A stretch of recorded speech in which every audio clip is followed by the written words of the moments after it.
Bonjour à tous, c'est Valérie. Aujourd'hui, on se retrouve sur un très grand chantier autoroutier. Cette vidéo est en partenariat avec la FNTP et la construction par le 3CA BTP. On a la chance d'être invité ce soir sur un chantier d'entretien des chaussées de l'autoroute A61 sur la section entre Villefranche-de-Lauragais et Castelnaudary. C'est ici que travaillent une centaine de personnes tous les jours de nuit pour refaire les couches de surface des chaussées sur 14 km. Ce soir, je vais vous montrer comment un chantier de cette ampleur est réalisé, mais je vais aussi beaucoup vous parler d'environnement parce que vous allez voir qu'un nombre important d'actions sont réalisées tous les jours par les travaux publics pour répondre au mieux aux enjeux de la transition écologique. Alors c'est parti, on va tout de suite se rendre dans les coulisses de ce chantier réalisé par SPI Batignolles Mavé.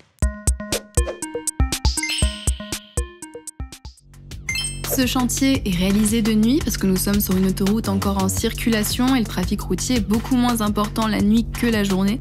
Donc les travaux sont effectués entre 21h et 6h du matin pour perturber le moins possible les déplacements quotidiens. Alors nous sommes ici à la base vie. La base vie, c'est tout simplement le lieu de vie du chantier. C'est en quelque sorte le village où on peut retrouver les parkings, les installations, mais c'est aussi l'endroit où une centaine de collaborateurs se retrouvent pour travailler sur ce chantier. C'est aussi l'endroit où on se retrouve ce soir parce que avant de commencer, il faut connaître les consignes de sécurité qui sont très importantes sur un chantier de cette ampleur.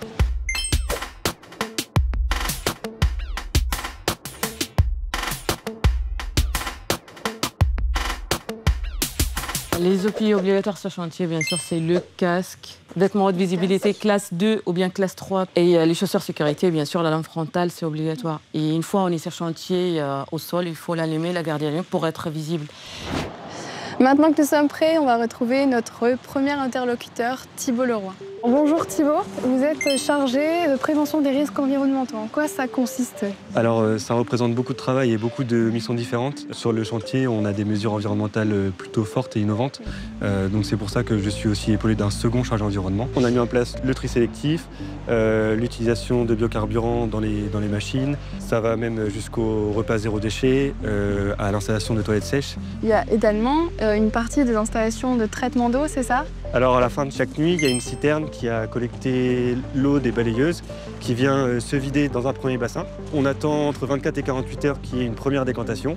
À la fin de cette phase de décantation, il y a une pompe qui vient aspirer l'eau pour la verser dans les bacs gris. On a une seconde phase de décantation et à la fin, on vient repomper avec un filtre un peu plus serré pour vraiment terminer le traitement. Une fois que la filtration est finie, on vient pomper l'eau des bacs gris dans les bâches à eau. Et c'est ces bâches à eau qui constituent la réserve d'eau qui va pouvoir être réutilisée sur le chantier pendant les nuits suivantes. C'est combien de mètres cubes d'eau pour une balayeuse? Alors chaque balayeuse, ça représente environ 4 à 5 mètres cubes. Et donc par nuit, on vient verser l'équivalent de 20 mètres cubes.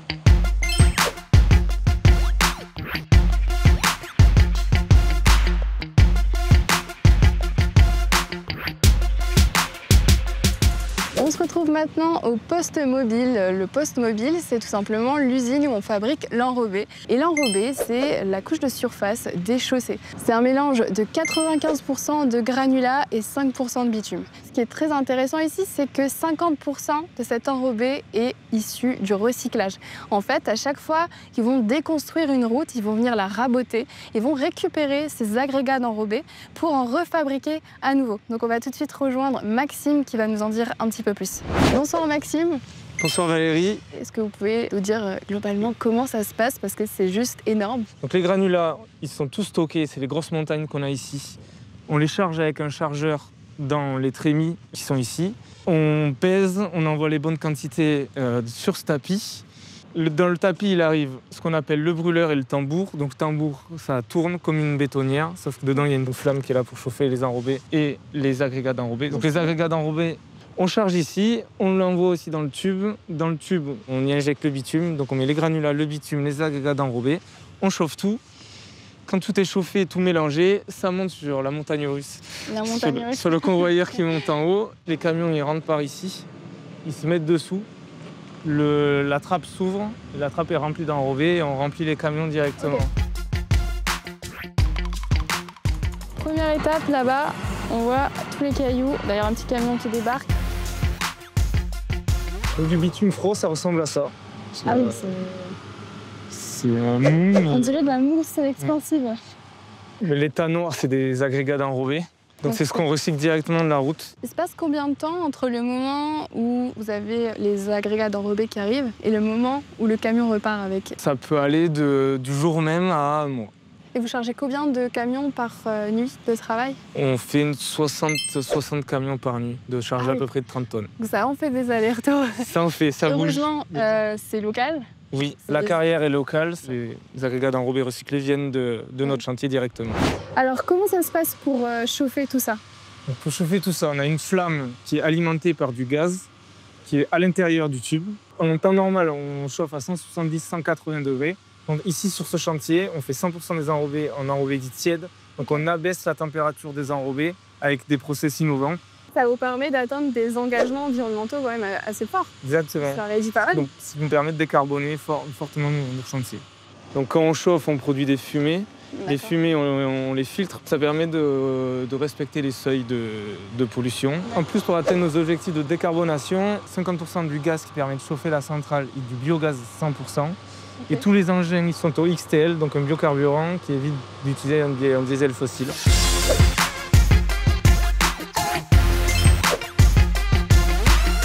Ça y est, on se retrouve enfin sur l'autoroute. C'est ici que je rappelle, une centaine de personnes travaillent chaque nuit. Ils sont répartis sur différents travaux et ces travaux, on les appelle des ateliers. On va tout de suite rejoindre Maxime qui va tout nous expliquer. Donc ici, c'est du rabotage, c'est ça? Oui, c'est le rabotage. Donc là, en fait, on vient fraiser, on vient faire tourner une fraise qui vient raboter les enrobés. Ici, on rabote 5 cm. Et ensuite, ça le verse, ça prend un camion. Oui, ça fait le tapis, ça rabote, ça monte dans le tapis et on le charge dans le camion. Après la raboteuse, on a la balayeuse. Viens les soigner.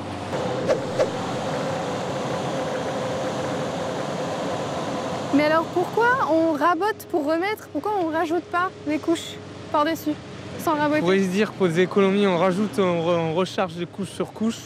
Et en fait, on est tenu par les glissières de sécurité ou par ce qu'on appelle des GBA béton, mais c'est des petits murs béton. Il y a des normes en vigueur qui nous interdisent de surcharger. Il faut des hauteurs de... Oui, parce que sinon, ça serait... ça ferait plus office de protection pour les clients. Alors ça, c'est quoi du coup? Ça, c'est 2 en 1. C'est un système anti-remontée de fissures. Et ça permet de coller les enrobés aux autres couches du dessous. C'est de l'émulsion. Donc l'émulsion, c'est du bitume avec de l'eau. Et sous l'émulsion, il y a des fibres de verre qui permettent d'empêcher la remontée de fissures. Quand vous refaites une route comme ça dure combien de temps? La couche de roulement, donc la couche qui est sous les pneus des voitures ou des poids lourds quand on roule, ça dure une dizaine d'années. Et le fait d'utiliser des agrégats d'enrobés, ça réduit pas la qualité de la route? Aujourd'hui, il y a des études qui montrent qu'on ne perd pas en durée de vie de la route parce qu'on avance dans les process de recyclage et on met des bitumes adaptés pour que les routes durent le plus longtemps possible. Maintenant, on se dirige vers quel finisseur. atelier? Les camions pleins d'enrobés reculent au finisseur. Ils vident les enrobés dans la gamelle du finisseur et le finisseur va étaler et nous mettre en œuvre les enrobés à l'épaisseur voulue. Quand le finisseur est parti, derrière les enrobés, il faut les compacter. Tous les ateliers avancent en petits trains pour faire toute la nuit. L'utilisation de biocarburant dans les camions qui transportent les enrobés et les fraisards, ça permet de réduire de plus de 80% les émissions de CO2. Ça représente un peu plus de 4 tonnes par nuit. Alors, comment ça se passe niveau sécurité quand on a une centaine de personnes qui travaillent sur une route? Alors d'abord, le chantier comme ça, la sécurité se joue sur la préparation de chantier. Combien de temps? 2 mois de préparation, 3 mois de chantier. Ah oui, c'est plus de préparation que le chantier finalement. On limite le personnel à pied sur les zones dangereuses, donc les manœuvres de camions, les manœuvres d'engins. On nous expliquait, en fait, limite cette lumière, c'est pas pour nous pour voir, c'est pour être vu. Exactement. C'est ça. Voilà, c'est ici que se termine notre visite du chantier de l'A61. Aujourd'hui, j'ai appris énormément de choses. J'espère que vous avez également appris pas mal de choses sur ces métiers des travaux publics qui sont assez méconnus. Comme vous avez pu le voir, construire une route ou une autoroute, ce n'est pas juste refaire une chaussée pour permettre aux usagers de se déplacer. Les travaux routiers intègrent les principes d'économie circulaire. Ils agissent concrètement pour limiter la production de gaz à effet de serre et à tous les niveaux adaptent leurs pratiques pour répondre aux enjeux de la transition écologique. Personnellement, je suis vraiment très impressionnée impressionné par l'ensemble d'expertise nécessaires. On n'y pense vraiment pas assez quand on prend la route. Si vous avez aimé cette vidéo, je vous invite à vous abonner au réseau et à la chaîne YouTube de la FNTP et à la construction par le 3CA BTP pour découvrir d'autres projets. J'ai également réalisé une autre vidéo en collaboration avec la FNTP, mais ça se passe sur ma chaîne YouTube cette fois-ci. Merci de m'avoir suivi et à très vite.